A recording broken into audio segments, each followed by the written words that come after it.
Hello friends, आज हम पढ़ेंगे मेडिवल हिस्ट्री।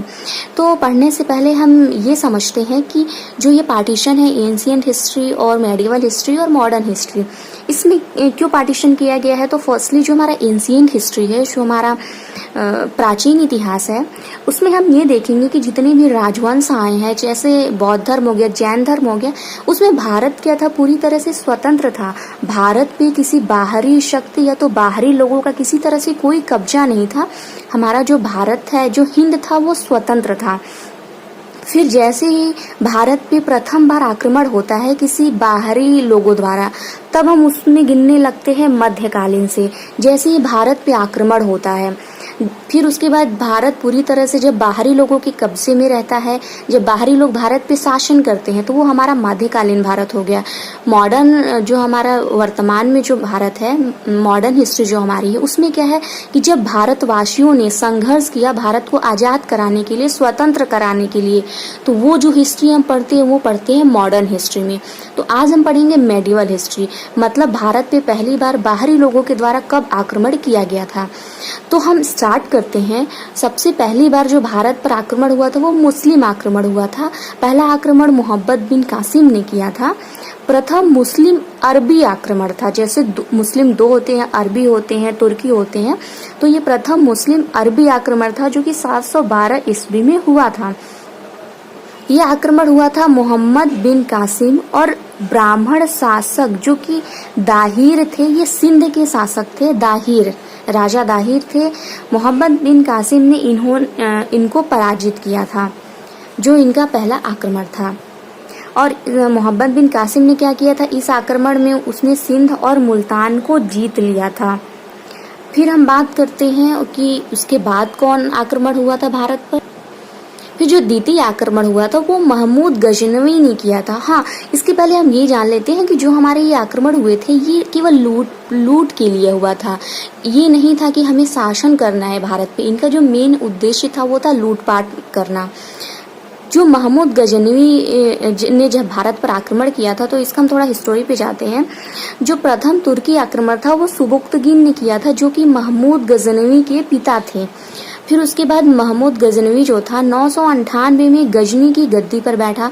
गजनी मीन्स जो हमारा एंशिएंट में गजनी कहा जाता था, जो प्रेजेंट टाइम में अफगानिस्तान है।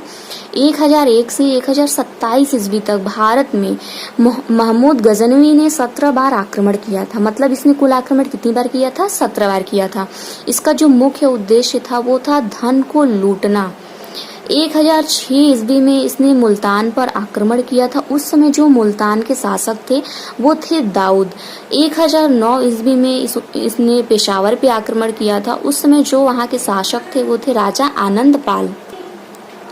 1025 ईस्वी में सोमनाथ के मंदिर पर आक्रमण हुआ था। और 1027 में जो कि ये लास्ट आक्रमण था महमूद गजनवी का, ये था भेरा का दुर्ग, जो कि आगरा के निकट स्थित है। इसका जो मुख्य उद्देश्य था वो यही था, धन को लूटना। महमूद गजनवी प्रथम व्यक्ति था जिसे खलीफा से सुल्तान की उपाधि मिली थी। इसे बूत शिकन कहा जाता है। बूत शिकन या मूर्ति भंजक, क्योंकि इसने बहुत सी मूर्तियों को तोड़ा था लूटपाट में, इसीलिए इसको मूर्ति भंजक कहा जाता है। बहुत से जो कवि हैं, अलबरूनी, फिरदौसी, उतबी, फरूकी, ये सब महमूद गजनवी के साथ ही भारत में आए थे। महमूद गजनवी से रिलेटेड ये जितने इंपॉर्टेंट फैक्ट्स है जो हमारे एग्जाम पॉइंट ऑफ व्यू के लिए आते हैं, तो ये सारे थे। अब हम पढ़ेंगे इसका जो नेक्स्ट आक्रमण था वो मोहम्मद गौरी ने किया था। मोहम्मद गौरी 1173 में गौर प्रदेश का शासक बना था। ठीक है, प्रथम आक्रमण इसने 1175 में किया था, मुल्तान पर किया था। उस समय जो वहाँ के राजा थे वो थे मूलराज द्वितीय। इनकी विजय हुई थी। मोहम्मद गौरी हार गया था जब इसने प्रथम बार आक्रमण किया था 1175 में।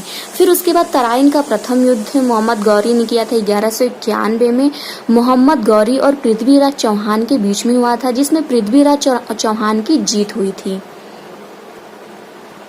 प्रथम युद्ध में पृथ्वीराज चौहान की जीत हुई थी, तो फिर से इसने द्वितीय युद्ध किया मोहम्मद गौरी ने। तो तराइन का जो द्वितीय युद्ध है वो 1192 ईस्वी में हुआ था, मोहम्मद गौरी और पृथ्वीराज चौहान के बीच। इसमें मोहम्मद गौरी विजयी हुआ था। ठीक है। मोहम्मद गौरी क्या किया, पृथ्वीराज चौहान को बंदी बनाकर अपने साथ अफगानिस्तान लेकर चला गया।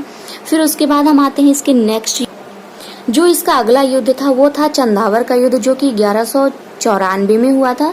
ये मोहम्मद गौरी और जयचंद जो कि गढ़वाल के शासक थे, जो गढ़वाल है वो कन्नौज में पड़ता है, इसमें मोहम्मद गौरी विजयी हो गया था।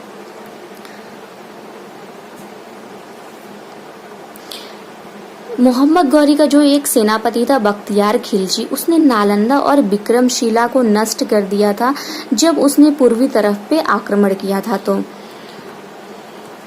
गौरी